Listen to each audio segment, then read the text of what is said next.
Welcome, friends. Welcome back to the kitchen. Welcome back to another episode of what was on sale at the grocery store. And what we're cooking today is actually the remnants of what was on sale at the grocery store. Probably mentioned this a lot of times on the channel. Julie and I, whenever we see pork shoulder go on sale, usually, current economic times notwithstanding, usually at around $1 a pound, $1 Canadian a pound, we'll buy a shoulder or two and make sausage. We waited this year. We had a bunch of, we were really busy. We didn't have time to make it. The sales never really came through. And then 2 weeks ago, it went on sale for like $1.29 a pound. So we bought a shoulder begrudgingly and made some sausage. And I took the bones that were left over from that and I put them in the freezer so that I could make stock at a later date. I don't always make stock right away and then save the stock. I'll freeze the bones and make stock as I need it. Then on the weekend, we were at the grocery store and there in the bunker were one shoulder and two legs, and the price had dropped to 56 cents Canadian a pound. Can't beat that. Can't beat that. So we bought a leg and a shoulder, combined the meat from the two, and made sausage again. It'll be a little bit lean because the leg doesn't have enough fat really for me for sausage. But anyway, we'll get by. 56 cents a pound. I think that's like 40 cents American a pound. Anyway, so I set aside a little bit of the meat. It's in the fridge. We'll get to that in a moment. And I thought I'm going to use this bone and we're going to make some soup. At this point, I don't really know what that soup is going to be, what shape it's going to take, but we're going to start out by making the broth. So I've got this piece of leg into the pot. Also into the pot, I have onion, carrot, and celery. And some whole peppercorns. And water. Now I'm going to put in 10, 12 cups of water. The soup that I'm eventually going to make, I'll probably use 6 cups, which will give me a little bit of leeway. I'll have a little bit left over at the end, which I can save for cooking later in the week. I'm going to put a lid on it. I am not going to bring this up to a boil. There are so many schools of thought on making a stock. I tend to follow the school of thought, don't bring it to a boil. Just bring it to a low simmer and let it go for a very long time. You get a nice clear stock. I'll often do it in the oven. If you've watched any of the videos where I make stock, most of it's done in the oven, sometimes in a slow cooker, because a slow cooker does a really good job. One school of thought is that cover it with water, bring it to a raging boil, pour off that water, put in fresh water, and then cook that as your stock. And this gets rid of all kinds of different things. And I've heard everything from gets rid of the poison, gets rid of blah, blah, blah, blah, blah. If that's what you do, that's great. Follow that. Follow that. Follow that for sure. Other people bring it up to a boil, full rolling boil, and then scoop off the scum on the top, which is just protein. I leave it in this low simmer. I get a clear broth. I don't have to skim anything off. I get a really nice, good, flavorful stock. So that's the method I follow. I encourage you, though, in your own kitchen, to try all of the methods. Try a whole bunch of different ways and figure out what works for you. Now I have to figure out what I'm going to do with this soup. All I knew for sure was that I was going to make a pork stock and that there would be beans involved. So last night I put some white kidney beans on to soak. So at some point I'll drain the water off of these beans, put them into a pot, fresh water, and boil them. Okay, the broth is done. The beans are boiled and I've drained them. They're just hanging out back there waiting. I've got a Dutch oven on the stovetop and I'm going to put in a little bit of bacon fat. Melt that in because we're going to fry some of the pork. Now, this is pound and a half of the pork left over from making the sausages. I just set it aside and I'm going to fry that off first.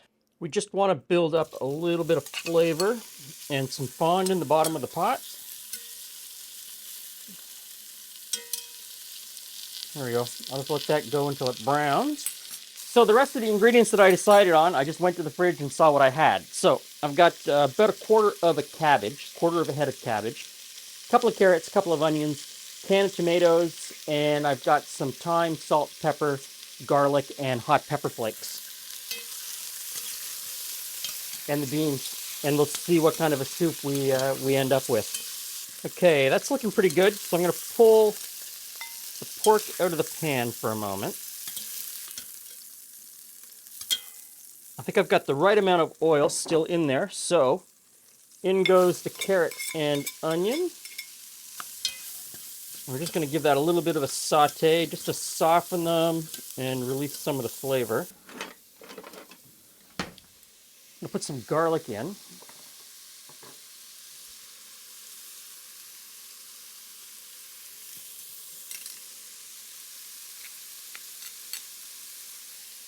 This is a really good garlic press. People ask me about it all the time. It has no name on it. I shop for most of my kitchenware at a place in Toronto called Tap Phong, and they cater completely to back of house restaurant. Most of the stuff that they sell is completely unbranded. Okay, looking really good. So in goes the cabbage next. And put the meat back in and any juice from the bottom of the bowl. Tomatoes, because you know, tomatoes go with everything. I am going to salt this fairly generously because I didn't put any salt in when I made the broth. I've got some fresh ground black pepper. In that goes. Got hot red pepper flakes because I like a little bit of heat. I've got a bundle of thyme. In that goes. And now we'll just ladle in the broth.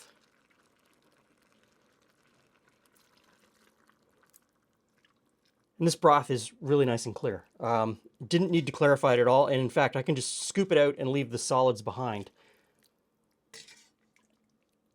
Now, I think that pot's just about right.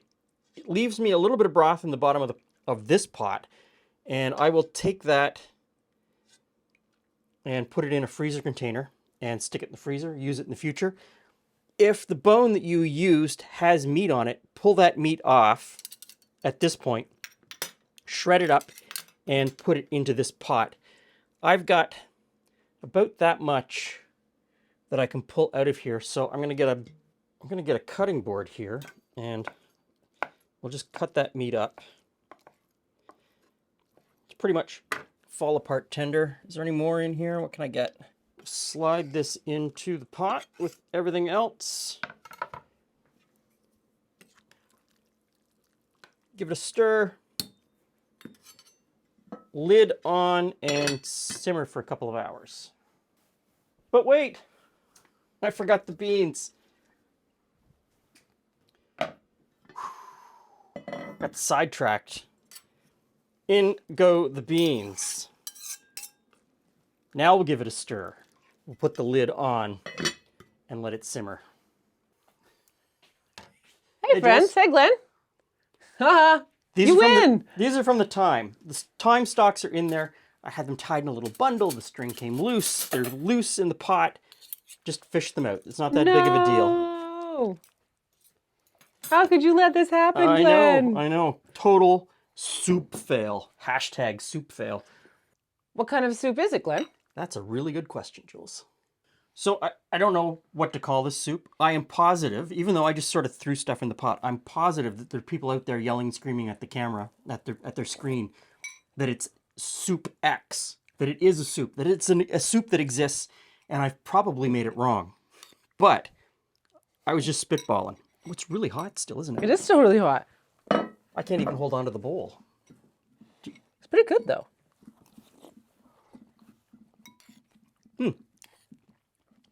I remember when we were first starting to make soups, decades ago. We always failed because we never added enough spice and flavor to it. It's like, oh no, that seems like enough salt, or that seems like enough hot pepper. This could stand maybe a little bit more hot pepper and maybe a touch more salt. These are things that, you know, you can play with right at the end before serving.